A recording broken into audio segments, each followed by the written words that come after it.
Baik, Assalamualaikum warahmatullahi wabarakatuh.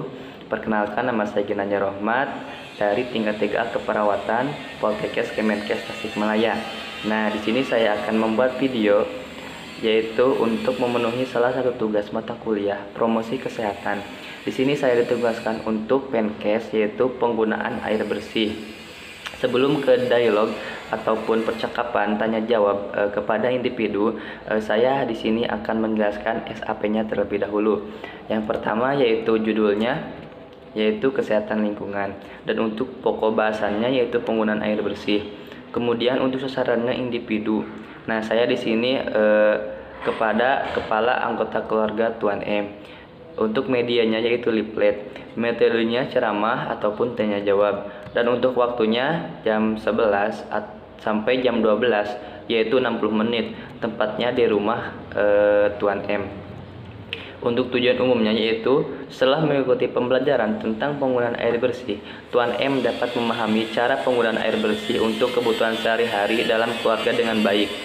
Tujuan khususnya yaitu setelah mengikuti pembelajaran, Tuan M dapat menjelaskan pengertian air bersih, menjelaskan syarat-syarat kualitas air bersih untuk rumah tangga, menyebutkan sumber-sumber air rumah tangga, dan menjelaskan cara pengolahan air minum. Seperti itu. Nah, lanjut saja ke materinya. Baik, Assalamualaikum warahmatullahi wabarakatuh. Waalaikumsalam warahmatullahi wabarakatuh. Perkenalkan kembali ya Pak ya, nama saya Ginanjar Rohmat. Saya dari tingkat 3A Keperawatan di Poltekkes Kemenkes Tasikmalaya. Ya. Nah, tujuan saya ke sini yaitu untuk memberikan Penkes, yaitu untuk penggunaan air bersih. Kemarin sudah kontrak ya Pak ya, dan untuk waktunya pukul 11 sampai pukul 12. Nah, berarti 60 menit ya Pak ya? Ya, apakah Bapak bersedia Pak? Ya, silakan, saya bersedia. Apakah ada yang ditanyakan sebelum ke materi Pak? Tidak ada. Tidak ada. Langsung saja ke materi. Nah, di sini saya membawa media, yaitu membawa leaflet. Apabila Bapak nanti lupa akan materi dari saya, Bapak bisa membaca kembali dari leaflet tersebut ya Pak ya? Ya, baik. Langsung saja ke materinya ya. Untuk penggunaan air bersih. Sebelum ke penggunaannya, apakah tahu Bapak apa itu air bersih? Kurang tahu apa pengertiannya itu. Oh, kurang tahu. Ya. Nah, saya akan menjelaskannya ya Pak ya. Nah, untuk air bersih adalah air yang dapat digunakan dalam kehidupan sehari-hari. Nah, kemudian mempunyai syarat-syarat kesehatannya. Ya. Nah, Bapak tahukah apa itu syarat-syarat kesehatannya? Belum tahu. Belum tahu. Nah, saya akan menjelaskannya kembali. Untuk syarat-syarat kesehatan air bersih yaitu mempunyai 3 syarat, yaitu syarat fisik, syarat biologis, dan syarat kimia. Nah, yang pertama syarat fisik air bersih. Syarat fisiknya yaitu tidak berwarna, tidak berasa, dan tidak berbau. Ya. Seperti itu Pak. Nah, untuk syarat biologisnya yaitu apabila air tersebut bersih, Bapak bisa mengambil sampel 100 cc, kemudian dicek apakah ada bakteri E. coli. Apabila kurang dari 4 bakteri E. coli, nah air tersebut dikatakan air yang bersih. Ya, yang ketiga yaitu syarat fisik, syarat kimia, yaitu syarat-syarat air bersih yang mengandung zat kimia tidak kurang dan tidak lebih, seperti itu Pak. Iya. Langsung lanjut ke materinya, yaitu ada sumber-sumber air bersih. Bapak tahu nggak sumber-sumber air bersih itu? Dari sungai atau Sungai. dari pegunungan? Betul. Terus sumur bisa.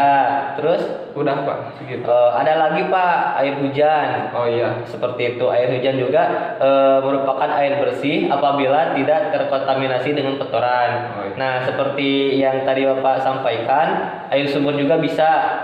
Air sumur itu biasanya di pedesaan gini apa ya? Bapak Iya. menggunakan air sumur gak? Air dari sumur. Air dari sumur sama. Ya, nah air sungai ataupun air danau juga bisa Pak jadikan air bersih apabila tidak tercemar dan tidak terganggu dengan lingkungan kotor seperti pabrik kimia, seperti itu Pak. Nah, untuk ada lagi Pak mata air. Nah, itu mata air itu biasanya di pedesaan yang merupakan pegunungan Pak. Nah, seperti itu Pak. Nah, untuk cara pengolahan air Bapak sudah tahu Pak? Untuk pengolahannya sebelum saya gunakan terus biasanya dari air sumur saya sering direbus terlebih dahulu Ya. untuk membunuh kuman-kumannya. Seperti itu. Ya. Nah, di sini saya akan menjelaskan penggunaan supaya dari air kotor menjadi air bersih, Oh. dan dari air bersih supaya bisa menjadikan menjadi bisa diminum seperti itu, Pak. Nah, untuk yang pertama yaitu pengolahan secara alamiah. Nah, Bapak bisa membawa air dari sumur, dari sungai ataupun dari danau yang bersih dan tidak tercemar oleh kotoran. Kemudian Bapak ditampung, biasanya ditampung pakai apa tuh namanya? Pakai drum. Nah, seperti itu. Nah, Bapak bisa menyimpan air tersebut ke dalam drum, kemudian didiamkan beberapa jam. Nah, kemudian partikel-partikel air dan partikel kotoran akan memisah. Kemudian partikel kotoran tersebut akan mengendap di bawah. Kemudian air dapat bersih dan bisa dimasak dan untuk keperluan diminum. Seperti itu. Nah, untuk yang selanjutnya yaitu pengolahan air dengan cara menyaring. Nah, biasanya untuk cara menyaring itu diadakannya di pabrik-pabrik seperti pabrik air. Nah, untuk sistemnya yaitu menggunakan pasir, ijuk, dan kerikil, biasanya seperti itu, Pak. Iya. Nah, nanti juga bakal ada pencase selanjutnya yaitu untuk cara penggunaannya ya, Pak ya. Iya. Nah, untuk selanjutnya yaitu pengolahan air dengan mengalirkan udara. Nah, air tersebut telah tercemar dengan zat-zat seperti zat pabrik. Nah, air tersebut bisa diolah dengan melalui udara. Nah, yaitu untuk membuang zat-zat kimia yang ada pada air. Ya. Seperti itu, Pak. Untuk pengolahan air dengan menggunakan apalagi tuh yang bisa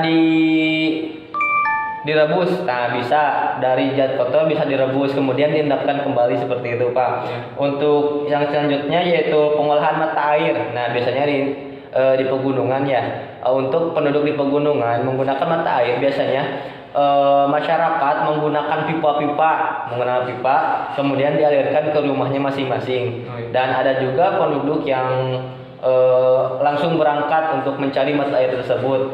Seperti itu, Pak. Yaitu untuk yang terakhir itu pengolahan air rumah tangga. Nah, seperti Bapak, pengolahan air rumah tangga menggunakan sumur. Kalau boleh saya tahu sumurnya berapa dalam, Pak? Sumur saya dalamnya ada hampir 9 meter. Oh, 9 meter berarti dikatakan baik ya, Pak ya, untuk 9 meter. Nah, sebelumnya ada lagi pertanyaan, Pak? Tidak ada, Pak. Tidak ada. Mungkin cukup sekian untuk penjelasan dari saya. Nah, apabila Bapak ada pertanyaan bisa langsung bertanya, Pak. Iya, Langsung saja. Iya. Ada yang ditanyakan ke Pak? Tidak ada untuk sekarang. Saya tidak sudah ada. mengerti semuanya. Untuk itu. Nah, kalau begitu saya akan bertanya kepada Bapak ya, Pak ya. Seperti yang tadi saya sampaikan untuk syarat air bersih itu seperti apa, Pak? Syarat-syarat yang tadi kan ada 3 ya. Ada 3. Ada fisik, biologis, dan kimiawi. Yang fisiknya itu airnya itu tidak ada warnanya, tidak berbau, lalu ada tidak berasa. Ya, Lalu secara kimiawinya itu jika bakteri E. coli-nya kurang dari 4 maka dikatakan air itu bersih. Ya. Dan lalu satu lagi itu apa ya, lupa biologisnya. Kimia. Tadi kimia, yang kimia. Biologisnya belum. Oh iya. Yang itu satu lagi. Ya, Udah, Pak. itu. Untuk sumber mata airnya, Pak, satu lagi, Pak. Untuk sumber mata airnya, Pak. Sumber mata air bisa dari mata air pegunungan, bisa juga dari danau, bahkan air hujan pun sekalipun. Oh, seperti itu. Nah, baik, Bapak berarti bisa memahami penggunaan air tersebut ya, Pak ya? Iya. Nah, untuk sekarang dicukupkan sekian, udah lebih dari 1 jam ya, Pak ya? Iya. Nah, besok Bapak ada waktu luang nggak? Ada. Besok ada waktu luang. Nah, paling besok saya kembali lagi ke sini dengan materi yang berbeda ya, Pak ya? Iya. Nah, kalau begitu saya pamit dulu, Pak ya. Assalamualaikum warahmatullahi wabarakatuh. Waalaikumsalam warahmatullahi wabarakatuh.